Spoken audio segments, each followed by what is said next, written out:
सभी मसीह भाई बहनों को यीशु मसीह के नाम में मेरा वंदन है। प्रभु ने एक सुंदर समय हमारे जीवन में फिर से जोड़ा ताकि हम परमेश्वर के वचन के द्वारा बातचीत करने पाएँ, उनके अनुसार हम कुछ सीखने पाएँ, समझने पाएँ और अपने जीवन को आगे बढ़ाने पाएँ। आज का जो वचन परमेश्वर ने हम सब के लिए दिया है, मेरे लिए दिया है, आपके लिए दिया है, वो वचन को आज हम मनन करेंगे। आज का वचन है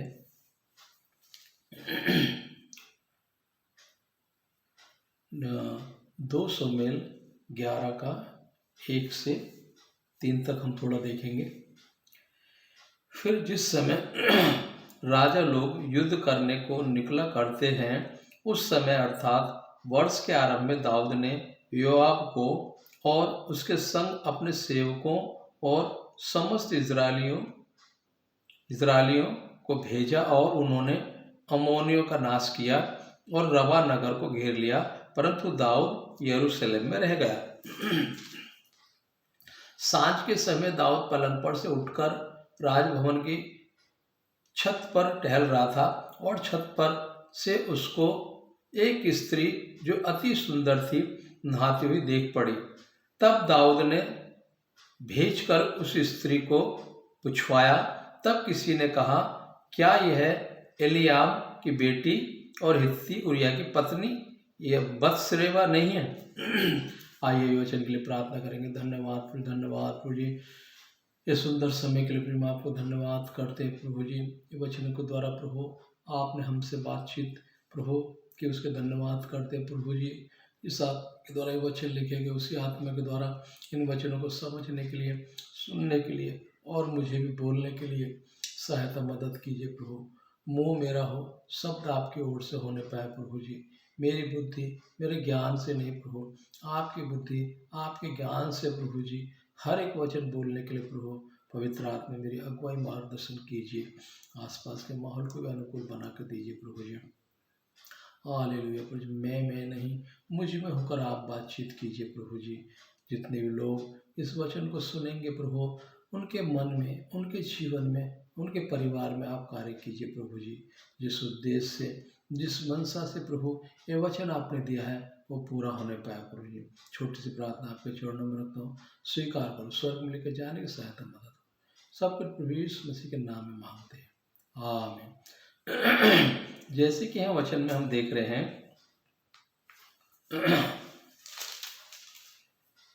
फिर जिस समय राजा लोग युद्ध करने को निकला करते हैं, उस समय अर्थात वर्ष के आरंभ में दाऊद ने योआब को और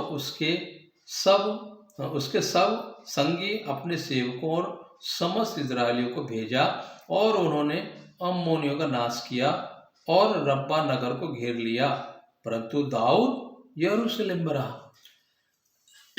जबकि दाऊद एक समय में परमेश्वर के कार्य के लिए सबसे आगे रहता था। जब गोलियत से युद्ध लड़ने के उसके भाई लोग युद्ध लड़ रहे थे, कितने दिन युद्ध लड़ते लड़ते उनको हो गया। यो युद्ध लड़ने के मनसा से नहीं गया था वहां पर अपने भाइयों के पास, उनको खाना लेकर गया था। लेकिन जब दाऊद ने गोलियत को, इजरायलियों को, उसके भाई लोगों को ललकारते देखा तो उससे रहा नहीं गया। उसने भी उससे लड़ने की इच्छा जाहिर की, जबकि उसको किसी ने बोला नहीं, किसी ने बुलाया नहीं, लेकिन उसके अंदर एक इच्छा थी, उसके अंदर एक जुनून था परमेश्वर के प्रति। वो जुनून के वजह से उसने गोलियत को ललकारा और राजा से इजाजत मांगी। राजा से इजाजत मांगने के समय राजा को भी आश्चर्य हुआ, गोलियत कहाँ और ये कहाँ। लेकिन उसने अपना सब वृतांत उसको बताया। जब पशु मेरे भेड़ बकरियों को लेकर मारने के लिए आते थे तो मैं उनसे कैसे लड़ता था। मैंने शहरों को मारा है, मैंने भालुओं को मारा है और अपने भेड़ बकरियों की रक्षा की है, तो गोलियत मेरे सामने क्या है। राजा ने उसको परमिशन दे दिया, लेकिन युद्ध करने लड़ने के लिए एक विधि होती है।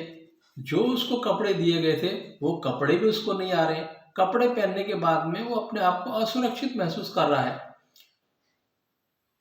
वो उसने जो युद्ध के लिए एक वस्त्र, जो संसारिक तौर पर युद्ध के लिए वस्त्र पहनते हैं, वो उसने नहीं पहने। वो अपना ही वस्त्र, जो एक गोफन और चारवाही की एक जो लकड़ी रहती है, वो लेकर उसके सामने गया और गोलियत के ऊपर उसने विजय प्राप्त की।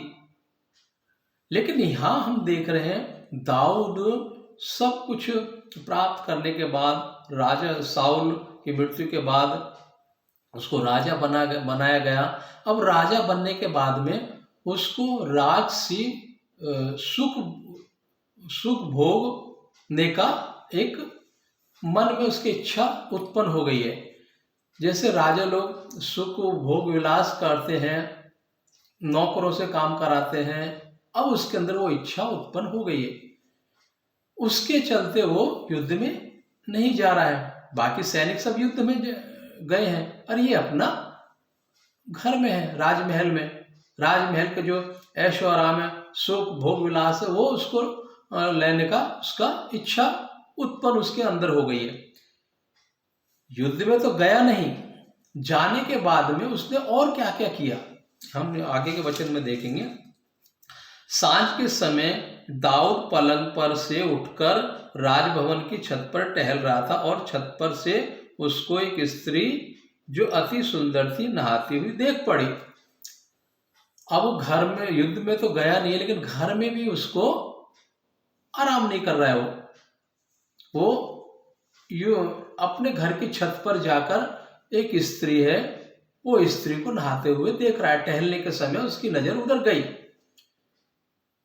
उसने नजर तो नहीं हटाई, वो स्त्री को देख रहा है। देखने के बाद सिर्फ उसने देखा ही नहीं, उससे भी और एक कदम आगे गया। तीसरे वचन में हम देखेंगे, जब दाऊद ने भेजकर उस स्त्री को पूछवाया, तब किसी ने कहा, क्या यह एलीआम की बेटी और हित्ती उरिया की पत्नी बतसेवा नहीं है? जब उसने पूछताछ कराई कि ये जो स्त्री किसकी है, जब उसको पता चल गया कि ये बतसेवा है और जो उरिया है वो मेरा ही सैनिक है, मेरा ही राज्य का व्यक्ति है, तो उसने और भी आगे बढ़कर एक काम किया। उस स्त्री को अपने पास बुला लिया। बुलाया कोई अच्छी नीयत से नहीं, उसके साथ शारीरिक संबंध बनाने के लिए। जबकि जिस सैनिक की वो स्त्री थी, वो सैनिक उसके लिए युद्ध लड़ रहा है। अब परिणाम क्या हुआ, जब उनका शारीरिक संबंध हुआ तो वो गर्भवती हो गई। अब वो पाप को छुपाने के लिए दाऊद तरह तरह के यत्न प्रयत्न कर रहा है। हम पढ़ेंगे तो आगे बहुत कुछ है, हमको पूरा पढ़ेंगे तो समझ में आएगा। उसका पति युद्ध में से आता है, उसको अपने घर वापस जाने के लिए बोलता है, लेकिन वो नहीं जाता है, वो राजा के महल में वहीं रुक जाता है। दाऊद बहुत प्रयास करता है कि अगर वो अपने घर चला जाएगा, अपनी पत्नी के साथ में एक रात बिताएगा, तो जो पाप वो हुआ है वो ढक जाएगा। आज भी हम बहुत कुछ ऐसा करते हैं, लोगों से हम छुपाने का प्रयास करते हैं, लेकिन परमेश्वर से छुपा पाते हैं क्या? दाऊद ने भी वही काम किया। उसके पति से, अपने वहां के प्रजा से, लोगों से छुपाने का प्रयास किया। वही प्रयास के तहत उसने सब काम किया। उरिया को वापस युद्ध में नहीं भेज के घर पे आराम करने के लिए बोल रहा है, लेकिन उरिया एक वफादार सैनिक था। वो उसने अपने घर जाना पसंद नहीं किया, वापस वो युद्ध में ही गया, क्योंकि उसको युद्ध से बढ़कर कुछ नहीं दिखा, क्योंकि राजा की आज्ञा को उसने पालन करना था। राजा ने आज्ञा दी थी युद्ध में जाने की, तो आधा युद्ध छोड़ के कैसे आ सकता है? एक सैनिक का ही कर्तव्य है। अगर सैनिक युद्ध छोड़ के चला जाए तो बाकी सेना का तो जो मनोबल है वो कमजोर हो जाएगा, जो जीतने वाले हैं वो भी युद्ध हार जाएंगे। तो वो सोच के, भावना को रख के वो नहीं जा पाया। लेकिन दाऊद और षड्यंत्र पे षड्यंत्र उसके प्रति करे जा रहा है। उसने धोखे से उसको किसी भी तरह से भेज दिया युद्ध में, और ऐसी जगह में भेजा जहाँ पर युद्ध लड़ना जीतना असंभव था, और ऐसे सैनिकों को उसके साथ में भेजा जो कमजोर थे। एक नीचे का हम युद्ध में वचन में पढ़ेंगे, 1 राजा 20 का 22 और 26 में देखेंगे।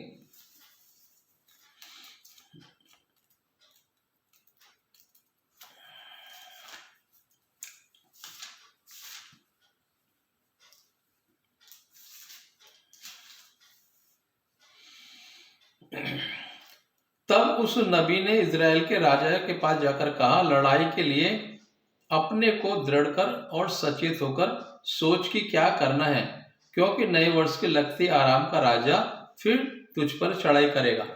देखिए, दूसरे देश का राजा खुद चढ़ाई करने के लिए तैयारी कर रहा है। अपने सैनिकों को वो नहीं भेज रहा है कि तुम आगे जाओ, लेकिन दाऊद राजा, जिसको परमेश्वर ने चरवाहे से हटाकर एक राजा बनाया, उसके भाइयों का अभिषेक नहीं किया, उसका अभिषेक किया। लेकिन यहाँ दाऊद राजा भोग विलास में पड़कर वो सारी बातों को भूल चुका है। अब वो ऐशो आराम की जिंदगी व्यतीत करने का उसके मन के अंदर इच्छा उत्पन्न होने लगी है। हमारा भी जीवन ऐसा ही है। जब हम हमारे प्रभु को ना जाने बिना नाना प्रकार की हम समस्याओं में थे, नाना प्रकार के हम शारीरिक कमजोर दुर्बलता को सामना कर रहे थे, अनेकों प्रकार की समस्याओं में थे। प्रभु में आने के बाद में जब परमेश्वर ने हमें आशीषें दी, वो आशीषें हमारे परिवार में, हमारे जीवन में फलती फूलती गई। हम दिन प्रतिदिन तरक्की करते गए। परिणाम क्या हुआ कि हम परमेश्वर से दूर होते गए। प्रभु ने जो हमें आशीष दी, वो आशीषों में हम फलते गए, लेकिन परमेश्वर से दूर होते गए। दाऊद राजा का भी सेम वही हाल है। उसको एक चरवाहे से उठाकर एक राज्य, एक देश का राजा बनाया। अब वो युद्ध खुद नहीं लड़के अपने सैनिकों को, अपने योद्धाओं को युद्ध लड़ने के लिए युद्ध में भेज रहा है। 26 वचन में हम देखेंगे, नए वर्ष के लगते ही बेन हद ने अरामियों को इकट्ठा किया और इजराइल से लड़ने के लिए अपेक को गया। यहाँ भी एक दूसरा राजा है, वो भी खुद मतलब जा रहा है इससे युद्ध लड़ने के लिए, लेकिन उस सैनिकों को, सैनिक भी है साथ में, लेकिन खुद भी वो जा रहा है। लेकिन दाऊद, ये हमने रेफरेंस क्यों लिया है, एक उदाहरण स्वरूप, जो दूसरे राजा हैं वो खुद युद्ध के लिए जा रहे हैं, लेकिन दाऊद अपने महल में आराम कर रहा है। जब एक समय वो परमेश्वर के कार्य के लिए सबसे आगे रहता था, अपने भेड़ बकरियों को बचाने के लिए अपने प्राण को जोखिम में डाल देता था, लेकिन आज दाऊद अपने सैनिकों को आगे करके खुद उसमें अपने महल में विश्राम कर रहा है। हमारा जीवन में कैसा ही है कि आज हमारे जीवन से जब प्रभु ने समस्या हटा दी है, तो हम भी संसारिक बातों में लिप्त होने के लिए परमेश्वर को सारे आश्चर्य कर्मों को भूलकर संसारिक बातों में अपने जीवन को व्यतीत करने के लिए, क्या हमारा भी जीवन ऐसा हो रहा है क्या? अगर ऐसा हो रहा है तो हमें ये वचनों के द्वारा आज हमें सीखना पड़ेगा, समझना पड़ेगा कि इनका परिणाम क्या होता है। एक वचन हम देखेंगे, 1 इतिहास 20 का 1।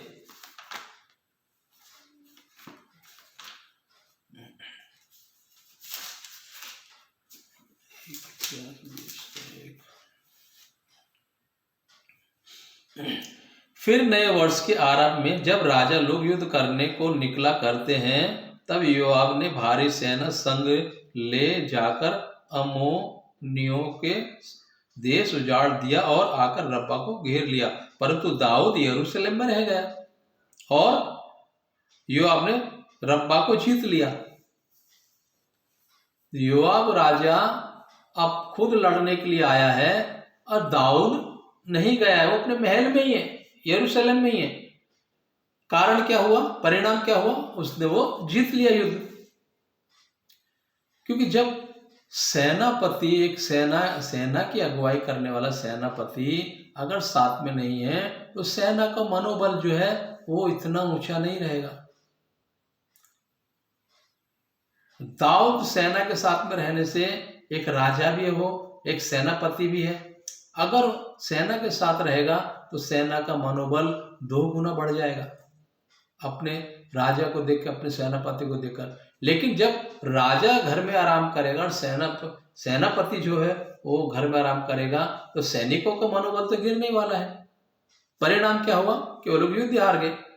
ये राजा अपनी सेना के साथ में खुद युद्ध लड़ रहा है और एक राजा जिसको परमेश्वर ने चुना है वो घर में आराम कर रहा है। जबकि पीछे का उसके जीवन को देखते हैं तो परमेश्वर के लिए वो इतना मतलब वो रहता था तैयार, इतना परमेश्वर के लिए समर्पित रहता था कि वो दिन रात नहीं देखता था। एक गोलियत जिससे उसके राज्य के लोग नहीं जीत पा रहे थे युद्ध, उसको उसने ललकार दिया, जबकि गोलियत के सामने कुछ भी नहीं था। वो साउल उसके पीछे इतना पड़ा हुआ था, परमेश्वर ने उसको बार बार साउल के हाथ से बचाया। वो सारी बातों को दाऊद भूल बैठा है राजा बनने के बाद में। हमारा जीवन भी ऐसा है क्या? परमेश्वर की सभी आशीषों को पाकर हमने चर्च जाना ही बंद कर दिया है, बाइबल पढ़ना ही बंद कर दिया है, प्रार्थना करना ही बंद कर दिया है। ऐसा हमारा जीवन है तो हम दाऊद के जीवन को देखकर अपने जीवन को आगे बढ़ा सकते हैं। ये सारी कमियों को अपने जीवन से दूर कर सकते हैं, क्योंकि सारी बातें जो है ये उदाहरण स्वरूप बाइबल में दी गई हैं ताकि उन गलतियों से हम कुछ सीख सकें और परमेश्वर के लिए अच्छी तरह से दौड़ सकें, एक विश्वास की कुश्ती अच्छी तरह से लड़ सकें। इन वचनों का, इन बातों का, इन दृष्टांतों का बाइबल में देने का तात्पर्य वही है कि जो गलतियां उस समय में उन लोगों ने की वो हम ना करें। एक वचन और हम देखेंगे, व्यवस्था विवरण 22:8।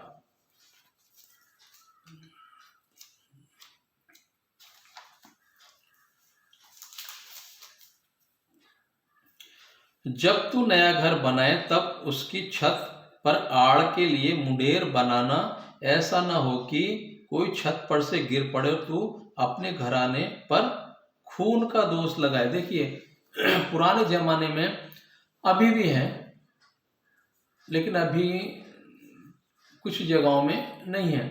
पुराने जमाने में जो घर बनाते थे तो घर की जो 4 दीवारी होती थी उसको मुंडेर बोलते हैं। तो इतना ऊंचा बनाते थे कि आदमी गिर नहीं सके, मतलब आदमी की हाइट से भी ज्यादा वो दीवार ऊंची करते होंगे, तभी तो आदमी नहीं गिर पाएगा। लेकिन दाऊद अपने महल में जहां घूम रहा है वो अपने महल की छत से दूसरे की छत में देख पा रहा है। क्यों? क्योंकि इतनी ऊंची मुंडेर नहीं होगी उसकी। अगर मान लीजिए दाऊद का महल वो घर से ऊंचा भी होगा, अगर मुंडेर है इतनी ऊंची कि एक व्यक्ति खड़ा है, ये महल में खड़ा है, तो वहां का आदमी उसको नहीं देख सकता और यहाँ का ये नहीं देख सकता है, भले चाह वो महल उससे नीचा हो, लेकिन मुंडेर नहीं है। जबकि पुराना नियम में सब ये चीजें आई हैं। तो कुछ कुछ चीजें परमेश्वर ने जो रखी हैं वो ऐसी नहीं रखी है, उनका कोई महत्व है। अगर दीवार की मुंडेर होती दाऊद के भवन की, तो भले चाहे दाऊद के भवन महल से घर नीचा था तो भी दाऊद उसको नहीं देख सकता था बतसेबा को नहाते हुए। लेकिन उसने देखा नहाते हुए, इसलिए देखा कि ना तो वो घर पे उधर मुंडेर थी ना इधर मुंडेर थी। इन चीजों से हमको समझना है कि परमेश्वर की बुद्धि हमारी बुद्धि से कितनी अगम है, कितनी आगे है। हम कुछ नहीं, हम जीरो हैं। मतलब कितनी बातों से परमेश्वर हमें दृष्टांत के स्वरूप समझाने का प्रयास करता है एक एक बात के लिए। लेकिन हम उन चीज़ों को नज़रअंदाज करते हुए अपनी इच्छा से हम चलने का प्रयास करते हैं। जैसे यहाँ पर 22:8 में स्पष्ट लिखा है, जब तू नया घर बनाए तब उसकी छत पर आड़ के लिए मुंडेर बनाना, ऐसा न हो कि कोई छत पर से गिर पड़े और तू अपने घराने पर खून का दोष लगाए। दाऊद के घराने पर वो तो दोष लगा ना, एक व्यक्ति गिर के मरे उतना ही नहीं, और भी बहुत चीजों के लिए वो रुकावट कर सकती है मुंडेर। दाऊद के घराने पे वो दोष आ ही गया है। उसके बच्चे वहां से जो बेटा हुआ वो भी मर गया, और भी बच्चे हुए वो भी मरे। आगे कितने हम देखते हैं उसके परिवार में कितनी परिस्थिति गड़बड़ी हुई। उसका खुद का बेटा उसके विरोध में खड़ा हो गया, अबसलोम, खुद उसको मारने के लिए उसका बेटा उसके लिए पीछे पड़ा हुआ है। तो कितनी चीजों का सामना करना पड़ा एक गलती के लिए। अगर वो गलती दाऊद ने नहीं की होती, अगर वो युद्ध में गया होता, तो एक गलती को छुपाने के लिए और 10 गलती नहीं करनी पड़ती, एक पाप को छुपाने के लिए और 10 पाप नहीं करने पड़ते। लेकिन हम एक गलती को छुपाने के लिए और 10 पाप करते हैं और 10 गलती करते हैं। लेकिन दाऊद के अंदर एक खासियत थी, हम आगे का वचन में पढ़ेंगे। 1 कुरिन्थियों 10:12।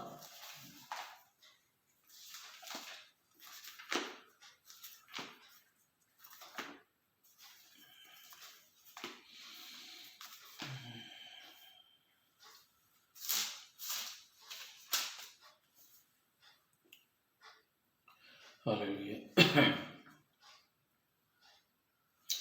इसलिए जो समझता है मैं स्थिर हूं वह चौकस रहे कि कहीं गिर ना पड़े। इसलिए जो समझता है मैं स्थिर हूं वो चौकस रहे, गिर ना पड़े। गाड़ियों के पीछे आपने बहुत बार देखा होगा, लिखा रहता है सावधानी हटी दुर्घटना घटी। दाऊद के जीवन में भी ऐसा ही हो रहा है। एक समय में वो इतना मतलब तत्पर रहता था,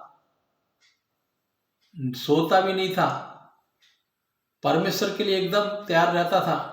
लेकिन आज राजा बनने के बाद में उसको राजसी सुख भोगने का उसके मन के अंदर इच्छा उत्पन्न हो गई है। अब वो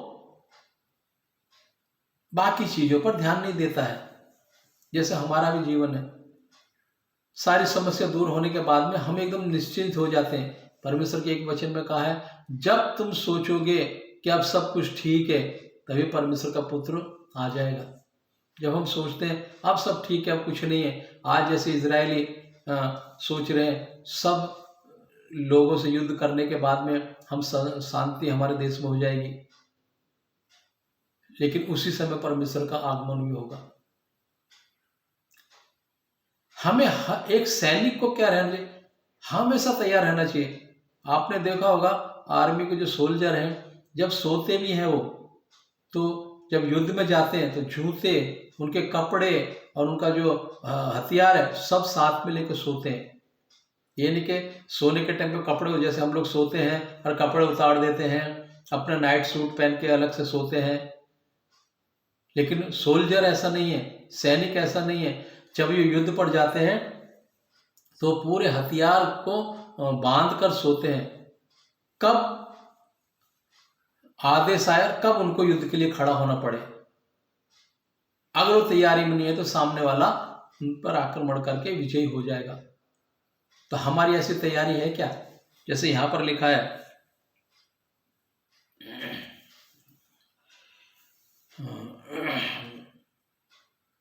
इसलिए जो समझता है मैं स्थिर हूं वह चौकस रहे कि कहीं गिर ना पड़े। तुम किसी ऐसी परीक्षा में नहीं पड़े। नीचे हम देखेंगे और भी बहुत कुछ उसमें लिखा है। दाऊद को परीक्षा में प्रभु ने डाला है, इसलिए दाऊद से बहुत कुछ काम प्रभु आगे कराने थे, प्रभु कराने वाला था। इसके लिए उसको कदम कदम पर प्रभु चेतावनी दे रहा है, सचेत कर रहा है। दाऊद के वंश से ही हमारा मसीहा आने वाला था।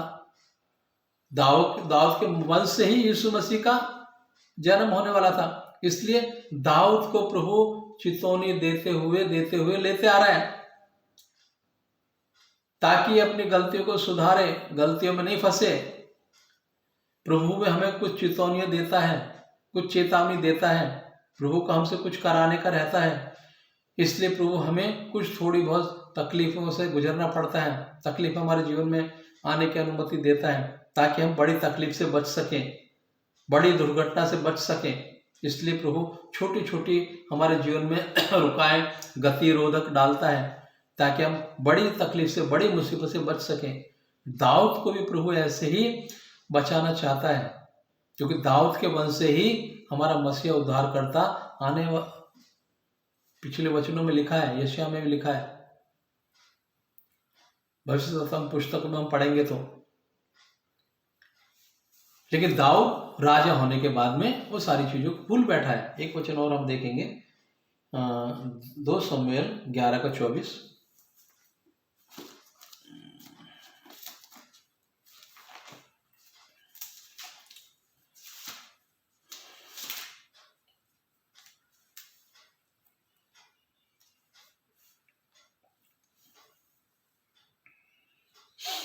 तब धनुधारियों ने सरपना पर से तेरे जनों पर तीर छोड़े, और राजा के कितने जन मर गए, और तेरा दास उरिया हित्ती भी मर गया। अब जिस उद्देश्य के लिए उरिया को उसने वापस युद्ध पर भेजा, अब वो उद्देश्य उसका पूरा हो गया। उसको ऐसी जगह और ऐसे क्षेत्र में युद्ध लड़ने के लिए भेजा, और ऐसे सैनिकों के साथ में जो वहां युद्ध नहीं जीत सकता था, वो उसकी मृत्यु निश्चित थी। अब जिस उद्देश्य से उसने उरिया को भेजा, जो पाप को छुपाने के लिए उरिया को भेजा और उसको मतलब मरवा दिया, अब वो उद्देश्य उसका पूरा हो गया। ये समाचार उसको मिल गया।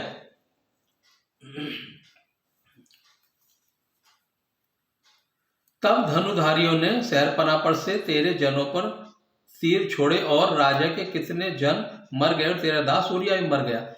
अब उरिया मर गया। मरने के बाद में बेतशेबा को इसने अपनी रानी बना लिया। लेकिन रानी बनाने के बाद में सब कुछ ठीक हुआ क्या? नहीं हुआ। जो इन्होंने व्यभिचार किया था, तो बच्चा बचा क्या? नहीं। और भी कितने लोगों का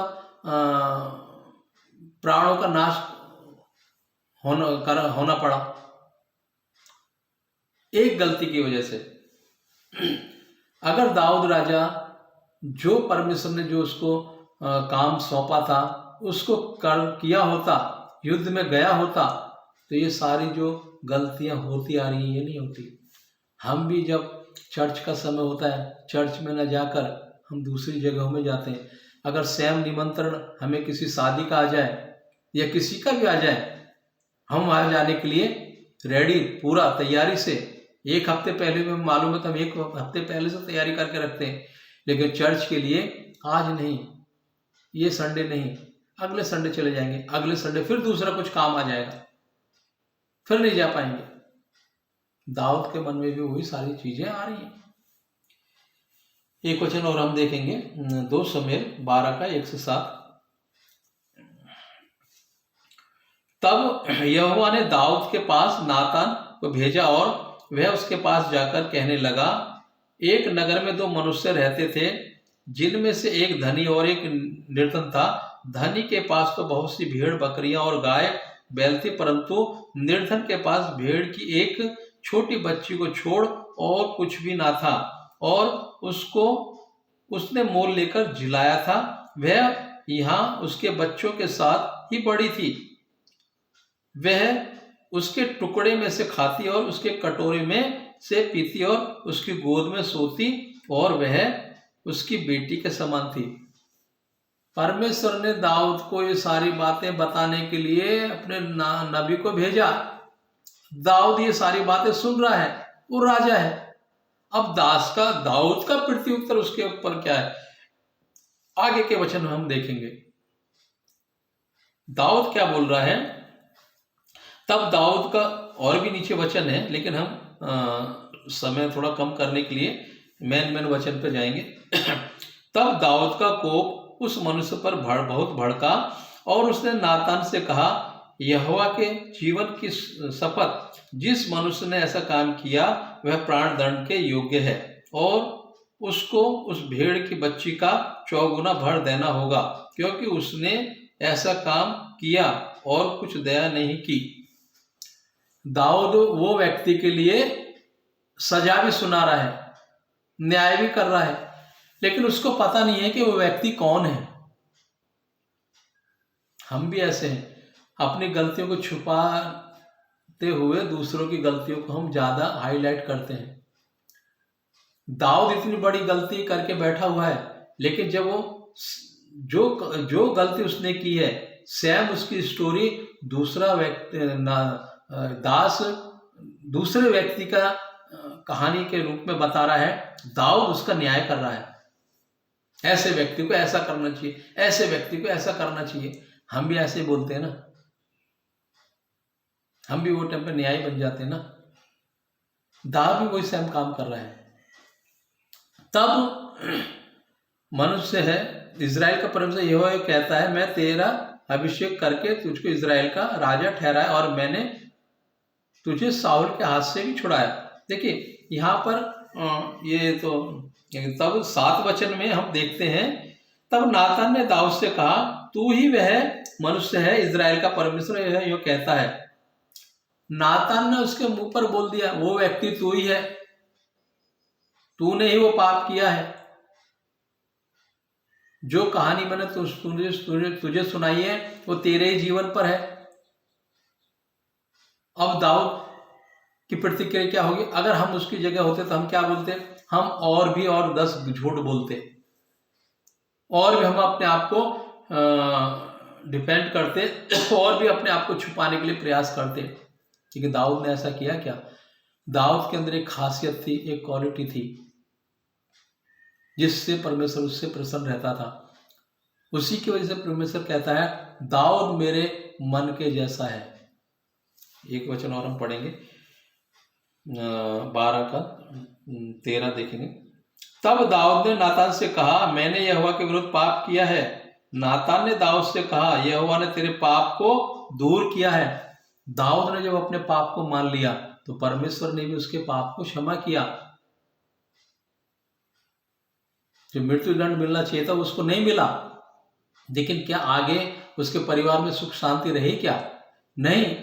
उसका खुद का बेटा अबशालोम उसके प्राण का दुश्मन हो गया, उसके विरोध हो गया।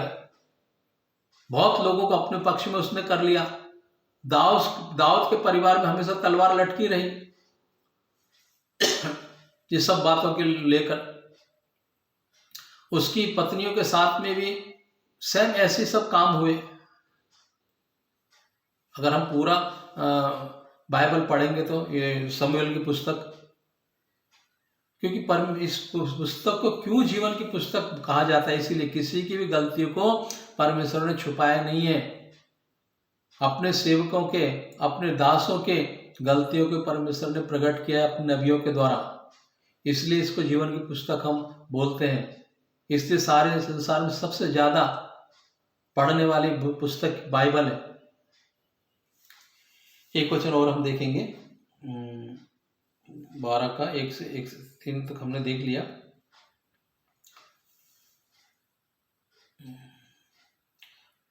तो शमूएल 12 का 3, 13, 12 का 13।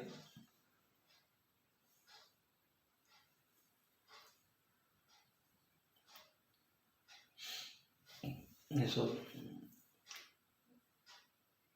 1 कुरिन्थियों 10 का 11।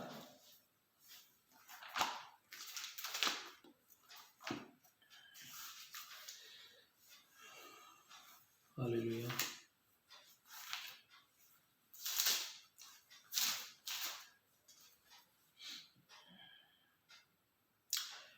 परंतु ये सब बातें जो उन पर पड़ी दृष्टांत की रीति पर थीं, और वे हमारी चेतावनी के लिए जो जगत के अंतिम समय में रहते हैं लिखी गई हैं। ये सारी बातें बाइबल में क्यों लिखी गई हैं? हमारी चेतावनी के लिए, ताकि हम उनसे कुछ सीख सकें। जैसे यहाँ पर लिखा है, तुम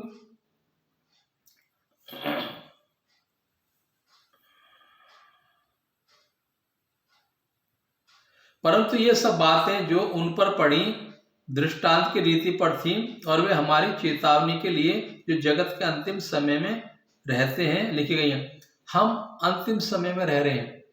ये सारी बातें जो हमने पीछे पढ़ी हैं, ये हमें एक चेतावनी के तौर पर है। जैसे दाऊद राजा के जीवन में ये सब कुछ घटित हुआ। उसने गलती की वजह से कितना नुकसान उठाया। अपने सैनिक को उसने मरवा दिया एक छोटी सी गलती की वजह से।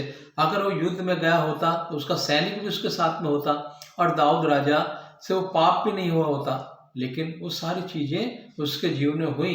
कारण ये, क्योंकि उसने परमेश्वर की आज्ञा को ना मानकर, जबकि उसको युद्ध में जाना चाहिए था, तो युद्ध में ना जाके घर में ऐशो आराम की जिंदगी व्यतीत करने का उसके मन के अंदर है।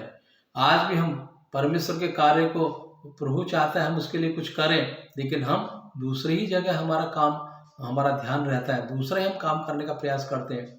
तो उसका परिणाम ये होता है कि हम ना तो ये काम ठीक कर पाते हैं, ना वो दाऊद का जैसा हुआ। तो ये वचन के द्वारा प्रभु हम सभी से यही बताना चाहता है कि जो परमेश्वर को देने का समय है वो परमेश्वर को देना चाहिए।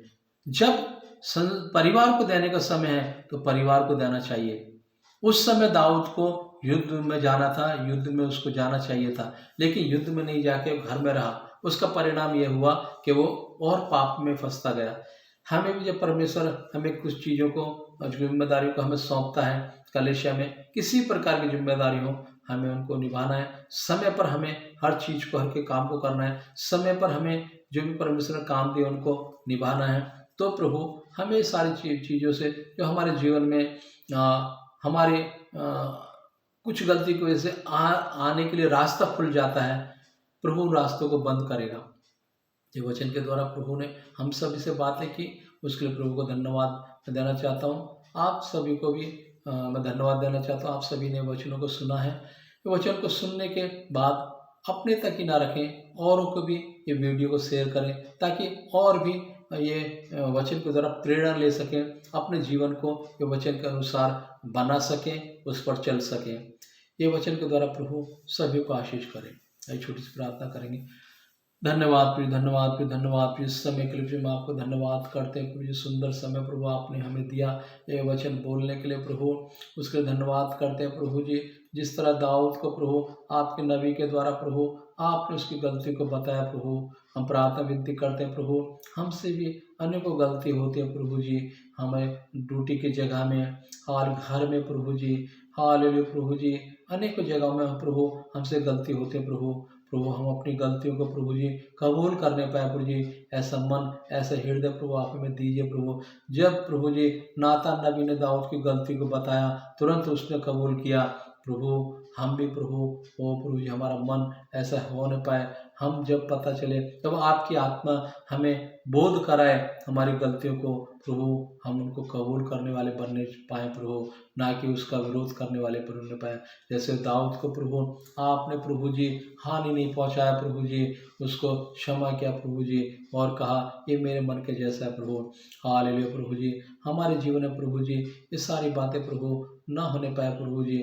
हालेलुया प्रभु जी, वचन के द्वारा प्रभु आपने हमसे बातचीत की, उसके धन्यवाद करते प्रभु जी। सर्वप्रथम स्थान हम आपको देने पाए प्रभु जी। जब प्रभु जो आपको देना है वो आपको देने पाए प्रभु जी। हालेलुया प्रभु जी, हालेलुया। उस समय प्रभु जी हमारा ध्यान संसार की बातों में, परिवार की बातों में ना उलझने पाए प्रभु जी, हमारे ऐशो आराम में ना उलझने पाए प्रभु जी। प्रभु ये सब कुछ आपने हमें दिया है प्रभु जी, उसके धन्यवाद करते प्रभु जी। प्रभु इस समय के लिए मैं आपको धन्यवाद करते हैं प्रभु जी। आपने मुझे छोटी सी स्तुति और आराधना करने का, ये वचन बोलने का सुंदर अवसर मौका प्रदान से धन्यवाद करते प्रभु जी। वचन बोलने के समय प्रभु मुझसे कोई गलती हुई हो प्रभु जी, मुंह के द्वारा कोई गलत शब्द निकले हो, उस गलती को, उस गुनाह को प्रभु यीशु मसीह के नाम में, प्रभु यीशु मसीह के भाई पवित्र लहू के द्वारा क्षमा करो जी, आशीषित अनुग्रह करो प्रभु जी। छोटी सी प्रार्थना बोले प्रभु आपके चरणों में रखता हूं, स्वीकार करो। स्वर्ग में लेके जाने की सहायता मदद करो। सब कुछ महिमा गौरव आपको ही देते हुए प्रार्थना यीशु मसीह के नाम में मांगता हूँ प्रभु जी। आमीन आमीन आमीन। Thank you Jesus. Praise the Lord. प्रभु यीशु की जल्दी आ। आमीन।